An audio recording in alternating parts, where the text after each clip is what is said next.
추석 명절 잘 보내셨나요? 이제 연휴가 끝났으니 다시금 일상으로 돌아가야겠죠. 이번 시간엔 우리가 일상에서 꼭 알아두어야 할 법률 상식 5가지를 알려드리도록 하겠습니다.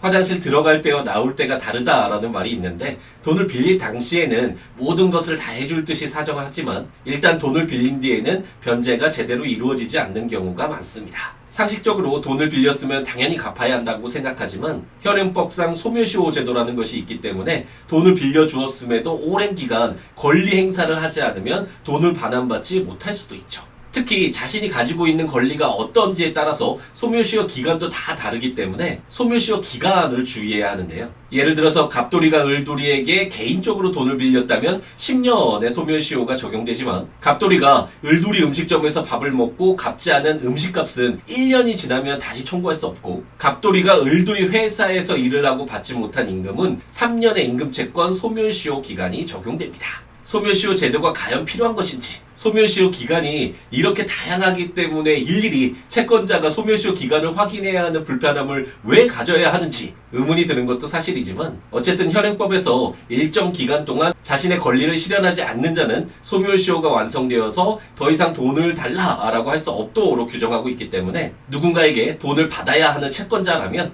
반드시 자신의 채권을 언제 동안 행사할 수 있는지를 체크하는 것이 필요하겠습니다.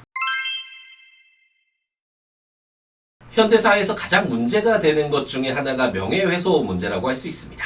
인터넷이 발달하면서 개인들이 쓴 글이 너무나 큰 파급력을 갖게 되었기 때문에 그 글의 내용에 따라서 누군가의 명예가 훼손될 가능성이 매우 높아졌기 때문이죠. 우리가 흔히 누군가가 거짓말을 하면서 자신에 대해 부정적인 표현을 할 때 명예훼손이 성립되는 것이다 라고 생각하기 쉬운데, 현행법 하에서는 사실을 말해도 명예훼손이 될 수 있다는 점을 알아둘 필요가 있습니다. 따라서 만일 을돌이가 범죄 전과가 없음에도 불구하고 갑돌이가 을돌이의 명예를 훼손시키기 위해서 을돌이가 과거에 범죄를 저질러서 전과가 있다 라는 등의 말을 하는 것은 당연히 허위 사실의 명예훼손이 성립되지만, 설령 을돌이에게 범죄 전과가 있는 것이 사실이라고 하더라도 이를 외부에 알려서 을돌이의 사회적 평가를 훼손시키는 것은 사실적시 명예훼손이 성립될 수 있습니다. 물론 거짓말이 아니라 사실일 경우에는 공공의 이익을 위하여 그 사실을 적시한 것이다 라는 점이 인정되어서 위법성 조각 사유로 처벌되지 않을 가능성은 높아지겠지만, 어쨌든 내가 말한 것은 사실이니까 문제될 것이 없어 라고 생각하고 다른 사람의 명예를 훼손하는 글을 쓰는 것은 조심할 필요가 있겠습니다. 사회적으로 사실적시 명예훼손은 폐지되어야 한다라는 주장이 있고, 개인적으로도 사실적시 명예훼손을 인정하면서 위법성 조각 사유 여부로 판단할 것이 아니라 사실을 적시했을 경우에 별도로 타인의 명예를 훼손할 의도가 있었는지 여부 등으로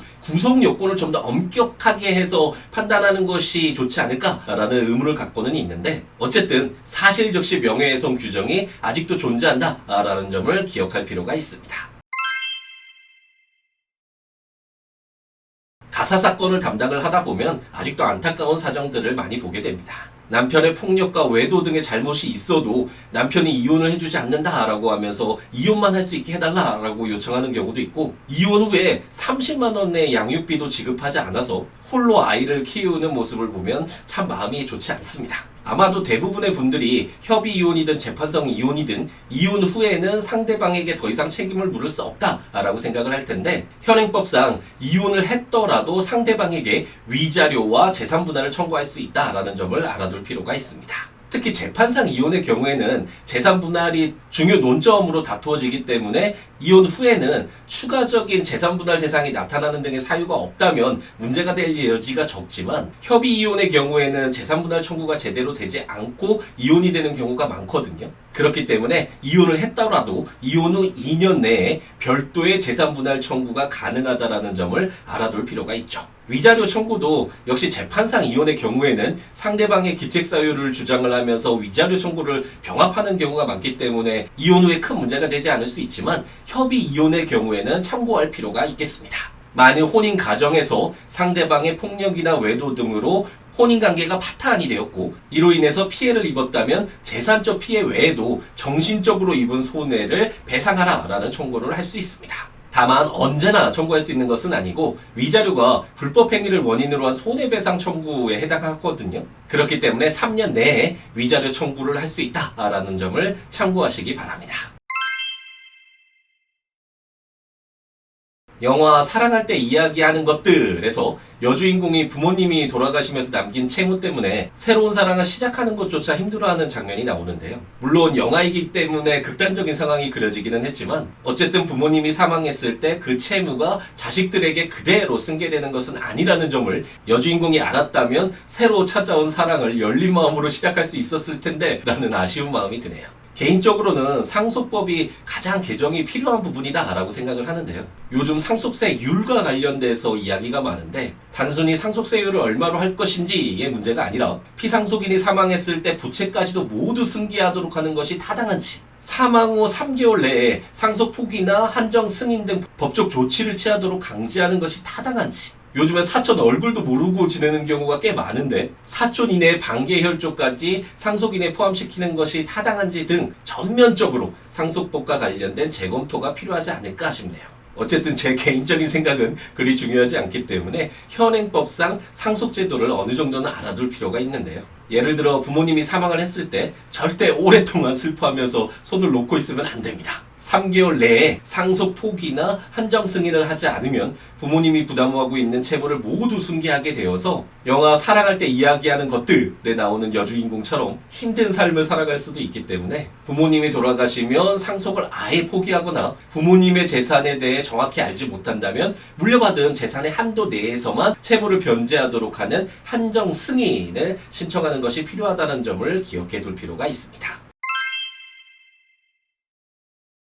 요즘 유언과 관련된 사건을 자주 접하게 됩니다. 아무래도 해방 이후에 경제적인 부를 얻기 위해서 최선을 다해 살아왔던 우리 부모님의 세대가 마무리가 되어 가면서 남겨진 재산 등의 처리가 문제가 되고 있기 때문이 아닌가 생각되는데요. 아직까지 우리나라의 경우에는 유언이라는 것이 일반적으로 행해지지 않아서 5% 남짓만 행해지고 있다라고 알려져 있는데 앞으로는 유언이 많이 행해질 것으로 예측됩니다. 앞서 말씀드린 것처럼 자신이 평생을 노력해서 모은 재산을 어떻게 처리할 것인지를 자신의 의사에 따라서 처리를 할 수가 있고 유언으로 상속재산 처분에 대한 정리가 되면 그 후에 상속인들 간의 분쟁도 줄일 수 있다는 장점이 있기 때문이죠. 현행법에서는 적법한 유언으로 5가지 방식을 규정해 두고 있는데요. 이 5가지 방식을 따르지 않는 유언은 유언으로서의 효력을 갖지 못하기 때문에 그 방식을 잘 알아둘 필요가 있습니다. 손으로 직접 유언 내용을 자필로 작성을 하거나 녹음을 통해 할 수도 있고 유언장을 작성할 수 없는 긴급한 상황에 말로 유언을 남길 수도 있는데 이러한 방식은 적법한 유언으로 인정받기 위해서 추가적으로 필요한 요건이 조금 까다로운 부분이 있습니다. 그렇기 때문에 현실에서는 공정증서에 의한 유언이 가장 많이 행해지고 있죠. 아무래도 개인이 작성한 유언장이나 녹음은 분실되거나 이후에 위조, 변조될 가능성도 있기 때문에 추가적인 법적 분쟁으로 이어질 소지가 있겠죠. 비록 비용이 든다는 단점이 있지만 유언이 공정증서에 의해 행해지면 분실 등의 위험이 적기 때문에 공증인에 의한 유언이 많이 행해지고 있는데 유언이 필요한 분은 잘 참고하셔서 사망 이후에도 자신의 의사에 따라서 조치가 취해질 수 있도록 하면 좋을 것 같네요. 그럼 연휴 이후에 일상으로 복귀가 힘들 수 있는데 다시금 마음을 다잡고 멋지게 일상 속에서 하루하루를 채워가는 우리가 되었으면 좋겠습니다. 그럼 오늘 하루도 행복 가득하게 채우시기 바랍니다.